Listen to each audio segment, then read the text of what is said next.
आप प्रत्येक गांव में गए थे, पहली बार इस प्रकार का उदाहरण देखने को मिला था कि गांव में चीफ मिनिस्टर आके पूछ रहा था, बताओ तुम्हारे लिए क्या काम करना है। आपकी होड़ करके मौजूदा सूबे का चीफ मिनिस्टर गांव गांव में जाके जनसंवाद की बात करता है। और गांव के लोगों ने जब ये कह दिया कि हमारे गांव में लाइट बढ़ा दो, प्रदेश का मौजूदा मुख्यमंत्री कह रहा है लाइट नहीं आएगी, नहीं आएगी, नहीं आएगी, अपना कुछ और जुगाड़ कर लो। कमाल की बात है, लोगों ने कह दिया कि अगर लाइट नहीं आएगी तो आने वाले चुनाव में ये भाजपा भी नहीं आएगी, नहीं आएगी, नहीं आएगी, और इंडियन नेशनल लोक दल ही आएगी, आपके नेतृत्व में सरकार बनेगी, दोबारा से किसान और कमेरे की सरकार गांव में आएगी। आप इस बात से निश्चिंत हो जाएं, लोग इस बात को भली भांति जानते हैं। मेरे से पत्रकार पूछ रहे थे कि महाराज जी आप अभय सिंह चौटाला जी की यात्रा में चले गए, आप उनका मंगल करने चले गए। मैंने कहा नहीं, मैं चौटाला साहब जी का मंगल करने नहीं गया हूं, अभय सिंह चौटाला जी मंगल करने निकले हैं, जिनकी पेंशन कटी उनकी पेंशन बनवाने का मंगल करने निकले हैं।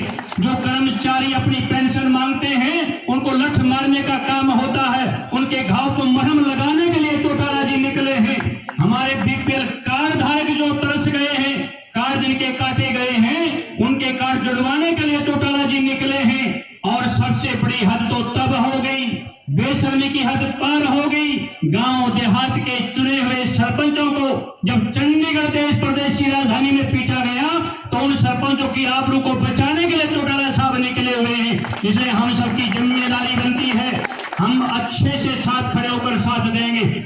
मैं पूरे गांव की तरफ से, पूरे एरिया की तरफ से, हरियाणा प्रदेश का मैंने दौरा किया है, खेड़ी दमकन गांव की तरफ से मैं आपको आश्वासन देता हूं, हमारे चुगामे का ये गांव है।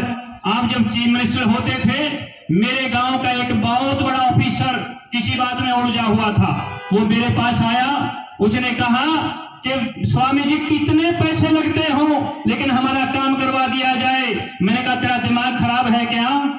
चीफ मिनिस्टर कैसा तुझे मालूम है? वो कभी पैसे लेते हैं? बोले मैंने तो सुना था। मैंने कहा मैं तेरे को प्रमाण देकर बताऊं? बोले बताओ। चारों गांव के लोग साथ में ले ले और चलो चीफ मिनिस्टर साहब के पास, मैं स्वयं जाने में हूं। आप जैसा निर्णायक, सामने सामने फैसला करने वाला हिंदुस्तान में दूसरा नेता कोई ना हुआ ना कोई होगा। आप कर्म के धनी हैं, कुशल प्रशासक, सजग नेतृत्व करता आप हैं। आपने जाके पूछा, चारों गांव के लोग आए हो, क्या बात है? सबने कहा कि साहब ये लड़का कहीं उलझा हुआ है, ये ठीक है, अब ठीक है तो जाओ, ठीक है तो ठीक ही कर दिया, जाओ बजाओ भाई ताली। कमाल की बात है, लोग याद करते हैं दोबारा कुछ लुटेरे लोगों ने साल जाज करके किसान और मजदूर के मसीहा को दूर कर दिया, लेकिन दोबारा से लोग तरस रहे हैं। चौधरी साहब, सारे गांव के लोग बीच में से मीडिया वाले एक बार हटो भाई, दर्शन कराओ, बीच में से हटो एक बार, आप नरेंद्र आप बीच में से हटो। सारे गांव के लोग आपकी रात तक रहे हैं, सारे के सारे बुजुर्ग लोग आपके सामने बैठे, सब याद करते हैं आपको, पूरे तन धन से आपको समर्थन दे रहे हैं। अब मैं स्टेज पार्टी को सौंप रहा हूं, साहब ही बोलेंगे। अब हमारे बीच में चौधरी ओम प्रकाश चौटाला जी आशीर्वाद देंगे। आप सबका बहुत बहुत धन्यवाद।